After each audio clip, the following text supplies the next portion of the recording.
everybody. Good morning. So, mahangin-hangin at malamig-lamig at maputik-putik yung daan.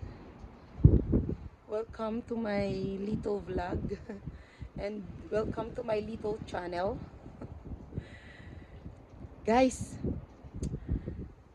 pag sale talaga dito yung bigas sa Canada, sa Calgary, dito sa amin. Talagang pinapatos. Kasi nga, mahal pag hindi sale. So, hahabulin natin yung sale na bigas sa Walmart. Okay? Let's go! Sana kami ng Walmart. Bibili na kami ng bigas. Sale na bigas. Guys! Nagawin ka na ang sale. Uy! Hindi ko makuha. Uy! Ito. There you go. Tingnan gawin akong sale pa ang bugas sa Walmart. We'll see. Ayan. There you go. There you go. There you go.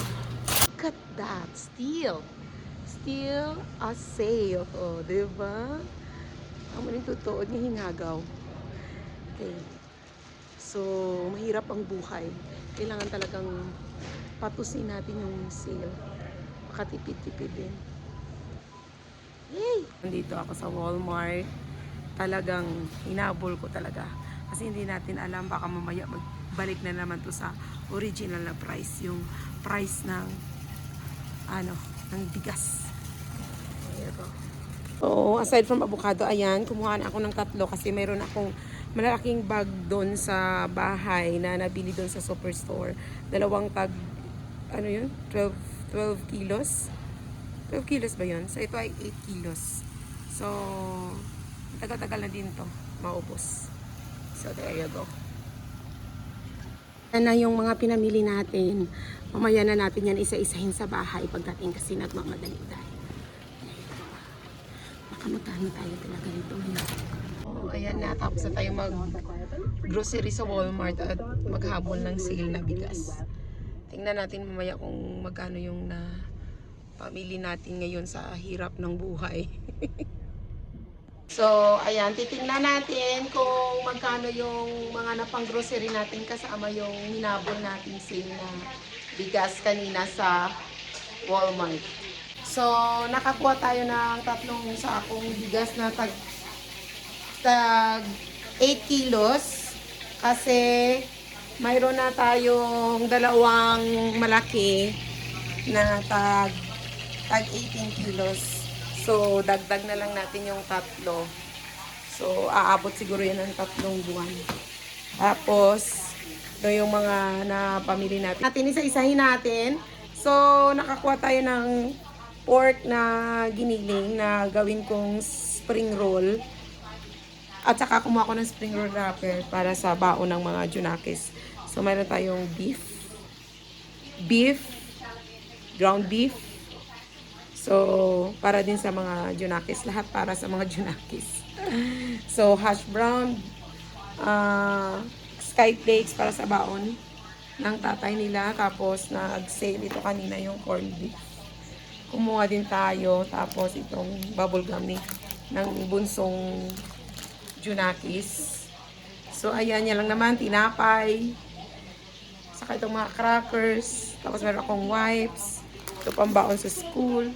So, meron tayong konting gulay.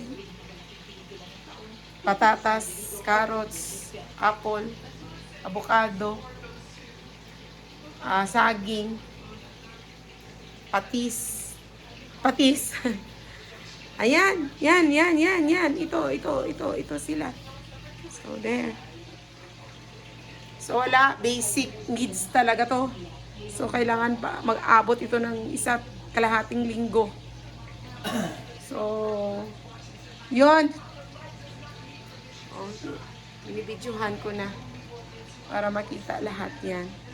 Nakatayo pa yung Christmas tree, hindi pa naibaba. So, yan. So, magkano lahat ng mga ito?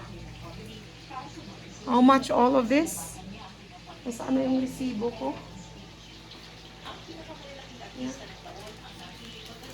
Ayan. Wala, hindi na tayo makabili ng lipstick nito sa pang-araw-araw na lakad. Lakad papuntang eskwelahan na pagsundo. So, may total tayo ng, ayan, $199. 199. Lagay na natin 200. So, 8,000. 8,000 pesos sa atin. Diba? Sobrang mahal na ng mga bilihin. Grabe. So, ayan na guys. Titingnan ko kung aabot ito. Budget lang to. Hindi na kaya talaga yung ano. Kung pwede palang mag-noodles tayo araw-araw, no? Andros, mag-noodles na lang tayo araw-araw. So, yon ang mga nabili natin kanina sa Walmart. So, yan na muna ngayon, guys. We'll see. We'll see next week kung ano pa yung mga magsisale kasi habulin natin. Mahirap. Ang hirap ng buhay na nasa ibang bansa. Plus, maraming anak. Kung uuwi naman tayo sa Pilipinas, wala naman tayong, wala naman akong mapapala doon. Walang trabahong uuwian. Okay, that's all for today muna. Okay, bye for now. Thanks for watching sa aking little vlog and mini vlog. Yeah. There you go. Dagdagan naman natin yung 70 million subscriber natin. Ay, ang buhay ay talagang tiis-tiis.